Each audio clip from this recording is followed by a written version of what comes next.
I didn't raise my voice. I didn't confront anyone. I didn't even change my expression. I just watched my wife laugh a little too hard at another man's jokes while our friends sat around the table pretending not to notice.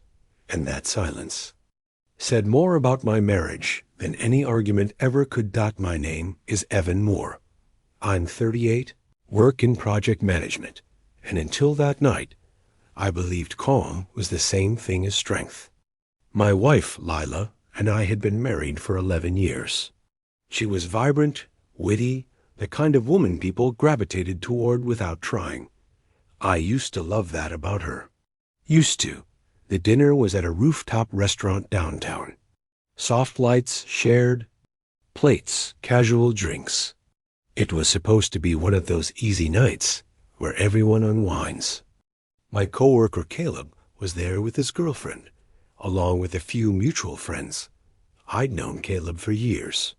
Smart, charming, always confident. I trusted him. I trusted my wife even more. At first, it was harmless. A joke here.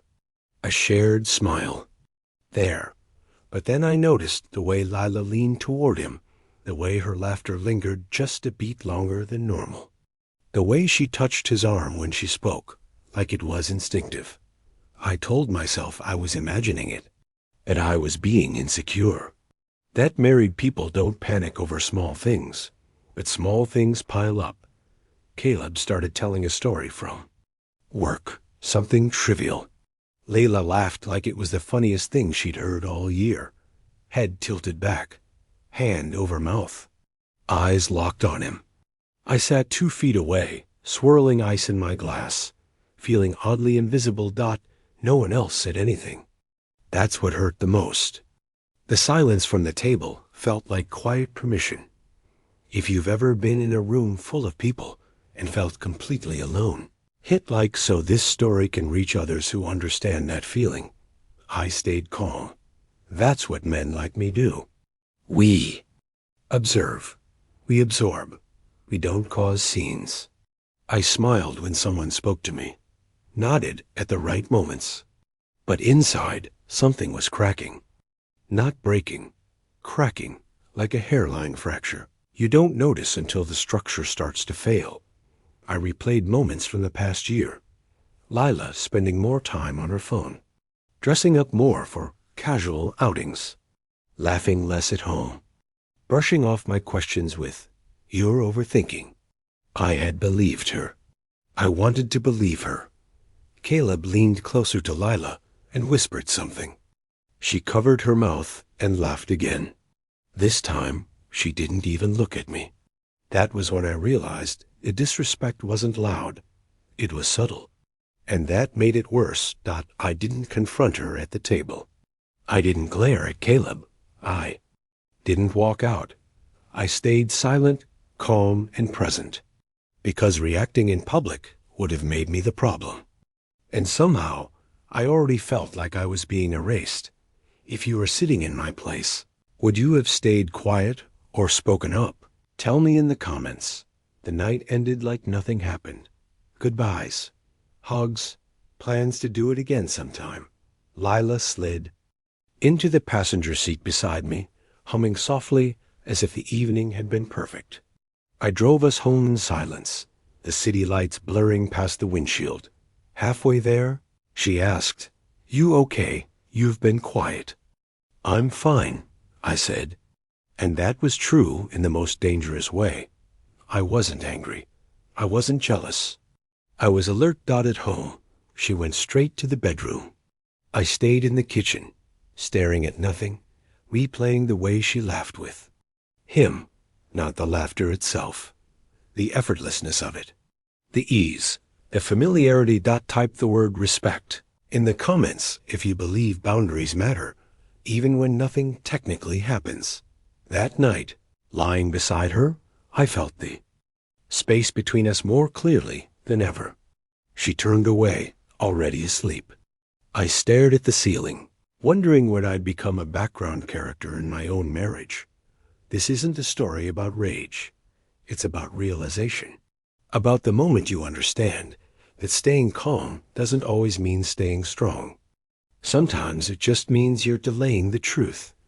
If this story resonates with someone you know, consider sharing it.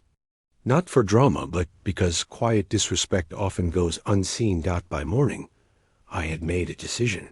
Not to accuse, not to explode, but to watch, to listen, to stop dismissing my instincts. Calm didn't mean blind anymore. In your opinion, is public flirting a harmless social habit or a serious red flag? Let's discuss in the comments. This was only the beginning. And I didn't know yet how far that calm silence would push me, or what it would eventually cost. If you appreciate grounded, real stories about relationships, like this video, comment your thoughts, and subscribe, because understanding these moments might save someone else from ignoring their own. The next few days were quieter than usual. Not tense, not hostile, just muted. Lila moved through the house like everything was normal, and I moved with her, mirroring that normalcy while paying attention to details I'd ignored for years. It's strange how once you stop explaining things away, clarity rushes in. I noticed how often her phone was face down now, how she smiled at messages and then tucked the device away when I entered the room, how she mentioned Caleb's name casually, almost carelessly, like it meant nothing. Every time she did, something tightened. In my chest, not jealousy, but recognition. On Thursday evening, she told me she'd be late. Work thing, she said, already grabbing her jacket. No eye contact, no details. I nodded, the calm version of myself fully intact. That calm wasn't passive anymore. It was intentional. I made dinner for one and ate slowly. Around 9, my phone buzzed. A coworker had tagged a group photo from a bar near the office. Laughter, drinks, familiar faces. And there she was, Lila, standing beside Caleb. Too close. Again, her hand on his arm. Again, I didn't call her. I didn't comment. I simply saved the image and turned my phone face down, finally understanding that peace isn't pretending not to see. It's accepting what's right in front of you. She came home after 10, cheerful, a little flushed. Kissed my cheek like nothing was wrong. I asked how her night was. Fine, she said. Just exhausting. That was the moment I knew conversations wouldn't save us. Only honesty would. The following Saturday, I invited her to sit with me on the porch. No accusations. No raised voices. Just the truth. I saw the photo, I said calmly. I watched you flirt with Caleb, in front of me, in front of our friends, and again this week. She didn't deny it. That's what surprised me most. She sighed, looked out at the yard, and said, "You're making it bigger than it is." That sentence carried more weight than any confession, because it wasn't about whether something physical happened. It was about how small my feelings had become in her world. I stayed silent that night because I didn't want to embarrass you, I said, or myself, but silence doesn't mean consent. She crossed her arms, defensive now. So what? You think I cheated? I think you stopped caring how it looked. And that tells me everything I need to know. She stared at me for a long time. Then she said quietly, "I don't know when it changed. I just don't feel the same." There it was. Not cruel, not dramatic, just honest. And somehow, that hurt less than the laughter I'd watched across a dinner table. We talked for hours.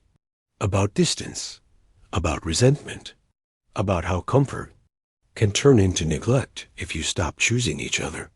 No shouting, no tears. Just two people finally speaking plainly. By the end of the night, we agreed to separate. Not as enemies. As adults who understood that staying calm shouldn't mean staying stuck. She moved out a week later. The house felt empty at first. Then it felt peaceful. I started sleeping better, eating better, thinking clearly. I stopped replaying moments. In my head, stopped wondering what I could have done differently. Because some things aren't prepared by effort, they're revealed by time. Caleb transferred teams a month later. I never confronted him. I didn't need to. The story had already written itself. Sometimes people ask if I regret not speaking up sooner. The truth is, silence taught me something shouting never could. It showed me exactly where I stood. If you're reading this and feeling that quiet discomfort in your own life, don't ignore it. Calm doesn't mean weak. But staying silent forever can cost you more than you realize. I didn't lose my marriage that night at the restaurant. I lost the illusion that respect doesn't need to be defended. And gaining that understanding was the beginning of something better, something honest. Some endings don't come with explosions. They come with clarity. And once you see clearly, you don't unsee it.